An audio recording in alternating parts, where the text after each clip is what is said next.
صوبائی جمعیت اہل حدیث مشرقی یوپی کو دعوت دیتا ہوں کہ تشریف لائیں اور اپنے قیمتی خطاب سے ہمیں نوازیں۔ جناب مولانا محمد جرجیس سراجی صاحب حفظہ اللہ، آپ کا وقت ہے 5 منٹ نہیں 2 گھنٹے۔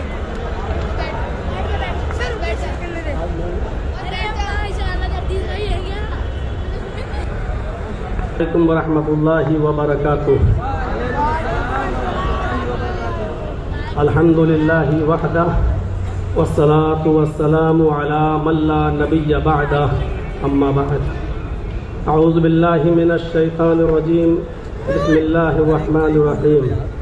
یا ایہا الناس انا خلقناکم من ذکر وانثی وجعلناکم شعوبا وقبائل لتعارفوا ان اکرمکم عند اللہ اتقاکم۔ اسٹیج پر بیٹھے ہوئے معقر علماء کرام اور معزز سامعین حضرات جو ہندوستان کے گوشے گوشے اور چپے چپے سے تشریف لائے ہوئے ہیں، آل انڈیا اہل حدیث کانفرنس جو 35ویں آپ جو اس میں سماعت فرما رہے ہیں، اس میں شرکت کیے ہوئے ہیں، اس کا موضوع جو رکھا گیا ہے احترام انسانیت اور مذاہب عالم، یہ اپنے نوعیت کا بڑا حساس موضوع ہے اور تمام خطباء نے اسی موضوع پر گفتگو کی ہے۔ اللہ تبارک و تعالیٰ نے ساری انسانیت کو ایک کنبے سے، ایک قبیلے سے، خاندان سے جوڑا ہے۔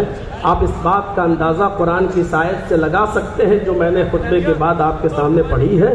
اس کے اندر اللہ تبارک و تعالیٰ نے ساری دنیا کے انسانوں کو آپس میں بھائی بھائی قرار دیا ہے۔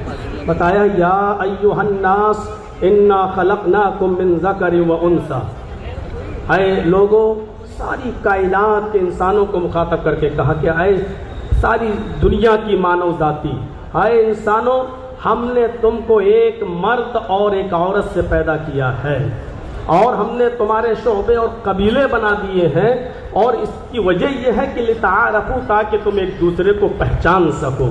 تو یہ کہا کہ یا ایھا الناس انا خلقناکم من ذکر و انثی، ہم نے ساری انسانیت کو، سب کو ایک مرد اور ایک عورت سے پیدا کیا ہے۔ تم سب کا باپ ایک ہے، تم سب کی ماں ایک ہے، تم سب کا باپ آدم اور تم سب کی ماں ایک حوا، جس کو آپ آشو کہہ لیں، ہیووتی کہہ لیں، شتروپا، تم سب ایک ہی باپ کے اور ایک ہی ماں کے بیٹے ہو، یعنی تم سب آپس میں بھائی بھائی ہو۔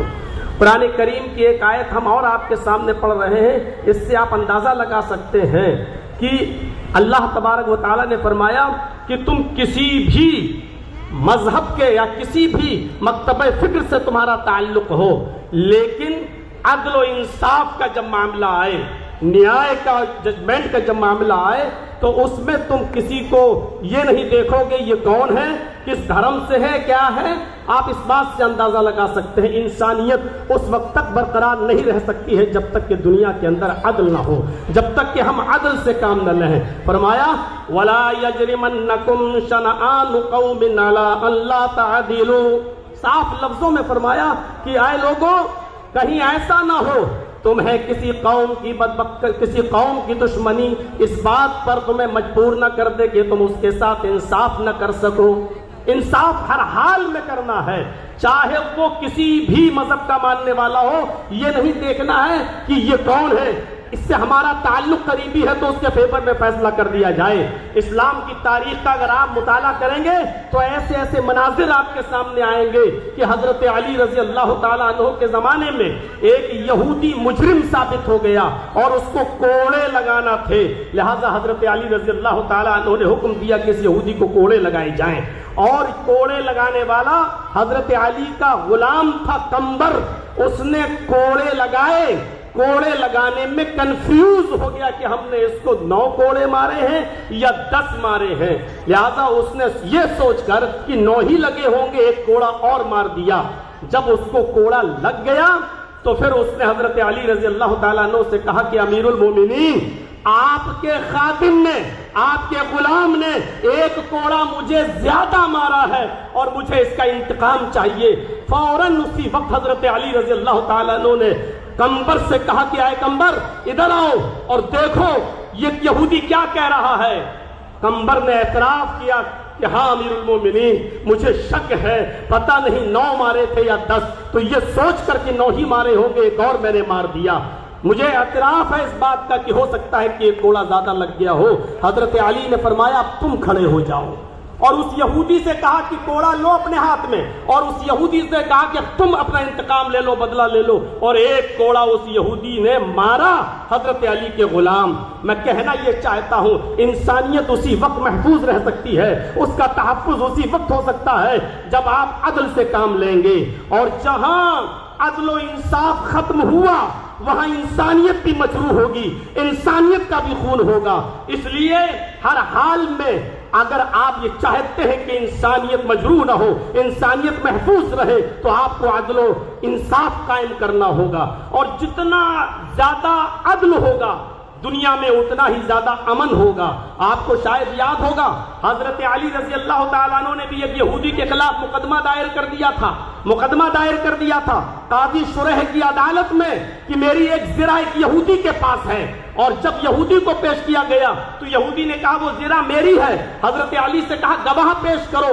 حضرت علی نے جو گواہ پیش کیے تھے شرعی اعتبار سے ان گواہوں کی کوئی حیثیت نہیں تھی۔ قاضی شریح نے امیر المومنین حضرت علی کے خلاف فیصلہ سنایا، یہ کہتے ہوئے کہ اے علی، آپ نے جو گواہ پیش کیا ہے وہ آپ کا بیٹا ہے، اور شریعت محمدی کے اندر بیٹے کی گواہی باپ کے حق میں تسلیم نہیں کی جاتی ہے۔ اے علی، آپ نے دوسرا گواہ اپنا غلام پیش کیا ہے، غلام کی گواہی بھی مالک کے حق میں، آقا کے حق میں قبول نہیں کی جاتی ہے، لہذا یہ زرہ کا مالک یہودی ہے۔ حضرت علی کے خلاف فیصلہ سنایا۔ یہ عدل، یہ انصاف ہمیں یہ بتلا رہا ہے کہ جب اس طریقے کا عدل تھا، جب اس طریقے کا انصاف تھا، تو انسانیت چین اور سکون کا سانس لیتی تھی۔ یقیناً آج عدل و انصاف ہمارے معاشرے سے ختم ہوتا چلا جا رہا ہے۔ وہ ملک شام کا وہ واقعہ بھی ہمارے اور آپ کے سامنے آنا چاہیے کہ حضرت عمر فاروق جب ملک شام گئے تو ایک 12 سال کے یہودی بچے نے عمر ابن عاص کے بیٹے کے خلاف شکایت کی کہ امیر المومنین، ہمیں عمر ابن عاص کے اس بچے نے، عمر ابن عاص کے اس یہودی نے کہا کہ عمر ابن عاص کے بیٹے نے ہمیں کو گھوڑا مارا ہے، میرا گھوڑا اس سے آگے نکل گیا تھا ریس میں۔ حضرت عمر فاروق نے یہ سنا تو فوراً غصے سے لال پیلے ہوئے حضرت عمر ابن عاص سے کہا کہ یہ کیا ہو رہا ہے؟ فوراً بلایا گیا۔ بیٹے نے، عمر ابن عاص کے بیٹے نے اپنا جرم کا اقبال کیا اور اس یہودی بچے سے کہا کہ تو بھی اپنا انتقام لے لے۔ ہماری حکومت، ہماری خلافت، ہماری چودراہٹ، سب کچھ ہونے کے باوجود خود عمر ابن عاص کے بیٹے کو اس یہودی بچے نے کوڑا لگایا۔ میں علامہ احسان الہی ظہیر کی ایک بار تقریر سن رہا تھا، انہوں نے تو اپنے خطاب کے اندر یہ بھی کہا کہ ایک کوڑا حضرت عمر فاروق نے اپنے خاتم سے کہا کہ عمر ابن عاص کو بھی لگاؤ۔ جب عمر ابن عاص کو کوڑا لگا تو انہوں نے پوچھا کہ مجھے کیوں کوڑا مارا جا رہا ہے، میرا کیا قصور ہے؟ تو فرمایا تمہارا قصور یہ ہے کہ تم نے اپنے بیٹے کو صحیح تربیت نہیں دی ہے۔ اگر تم نے اپنے بیٹے کو صحیح تربیت کی ہوتی تو تمہارا بیٹا ناجائز کسی یہودی بچے کو کوڑا نہیں مارتا۔ یہ تحفظ انسانیت کا میرے بھائیوں وہ دور تھا جب عدل تھا، جب انصاف تھا، تو اس طریقے سے ہمارے معاشرے اور سماج اور سوسائٹی کے اندر انسانیت کا تحفظ تھا۔ آج ذرا آپ اپنے علاقوں میں دیکھیں، اپنے ملک کی بات تو چھوڑ دیجئے، کسی ایک چھوٹی بستی کے اندر بھی آپ کو عدل کے یہ نمونے نہیں ملیں گے، عدل کی یہ چیزیں آپ کے سامنے نہیں آئیں گی۔ قرآن کریم تحفظ انسانیت کے سلسلے میں اتنی عظیم بات کہتا ہے۔ میں جانتا ہوں جن لوگوں نے دیگر ادیان کا مطالعہ کیا ہوگا ان کو اچھی طریقے سے معلوم ہوگا کہ اس طریقے کی کوئی بات دوسرے مذہب میں اس کا عشر عشیر بھی نہیں ملے گا، 10واں حصہ بھی نہیں ملے گا۔ من قتل نفسا بغیر نفس او فساد فکأنما قتل الناس جميعا، جس نے کسی ایک انسان کو قتل کر دیا، نفس واحد کا قتل کیا، ہندو مسلم کی قید نہیں، کسی ایک انسان کو اگر قتل کر دیا تو قرآن کہتا ہے، یہ ہمارے اسلام کے اصول اور ضابطوں میں شامل ہے، صاف طور پر اللہ تبارک و تعالیٰ نے فرمایا کہ اس قاتل کو یہ جان لینا چاہیے کہ وہ صرف نفس واحد کا قاتل نہیں ہے، وہ ایک انسان کا قاتل نہیں ہے۔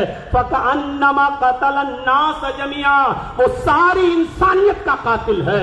ذرا تصور کریں، اس سے اگر مسئلے نکالے تو بہت کچھ نکالے جا سکتے ہیں۔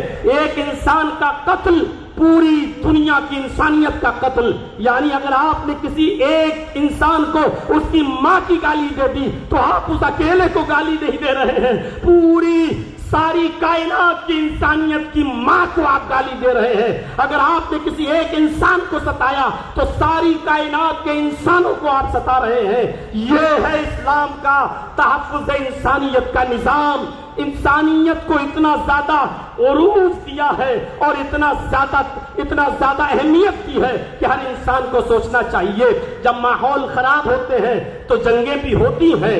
اگر آپ ہمارے ملک پر کوئی ٹیڑھی نظر ڈال کے دیکھیں تو کیا ہمارا ملک خاموش بیٹھا رہے گا؟ ہوتا ہے۔ اسلامی دور میں بھی جنگیں ہوئی، لیکن تعجب کریں گے آپ، سوچئے اور سمجھنے کی کوشش کیجئے کہ اللہ کے نبی صلی اللہ علیہ وسلم کے زمانے میں بھی جنگیں ہوتی تھیں، لیکن آپ کو یہ معلوم ہونا چاہیے کہ ان جنگوں کے اندر بھی کتنی پابندی تھی کہ محمد رسول اللہ نے کہا اگر آپ کو لوگ مجبور ہی کر دیں اور لڑنے پر آپ آمادہ ہی ہو، اس کے علاوہ کوئی چارہ نہ ہو تو تم جنگ کرو، لیکن یاد رکھنا اس جنگ کے اندر بھی تمہارے لیے اصول ہے، اور اصول یہ ہے کہ تم کسی بوڑھے کے اوپر تلوار نہیں چلاؤ گے، تم کسی عورت کے اوپر تلوار نہیں چلاؤ گے، یہ تم کسی معصوم بچے کی گردن پر تلوار نہیں چلاؤ گے۔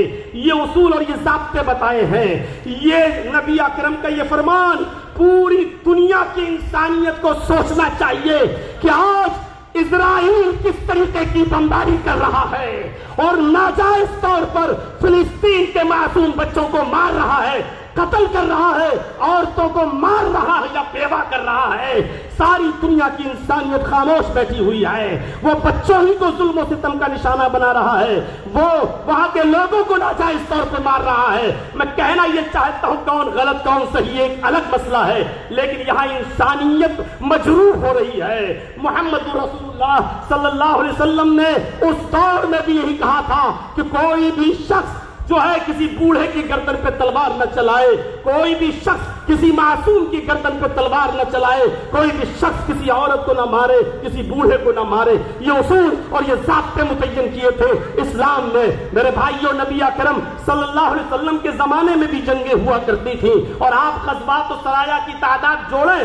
علامہ ابن القیم الجوزی رحمۃ اللہ علیہ نے زاد المعاد میں لکھا ہے کہ نبی اکرم صلی اللہ علیہ وسلم کے زمانے میں آپ کے غزوات اور سرایا کی تعداد جوڑی جائے تو تقریباً 80 ہے۔ 54 تو وہ غزوات ہیں جس میں نبی اکرم شامل ہوئے، اور 26 وہ جس میں آپ شریک نہیں ہو سکے۔ تو 80 غزوات و سرایا میں اگر دیکھا جائے تو جو لوگ مارے گئے ان کی تعداد تھی 1018۔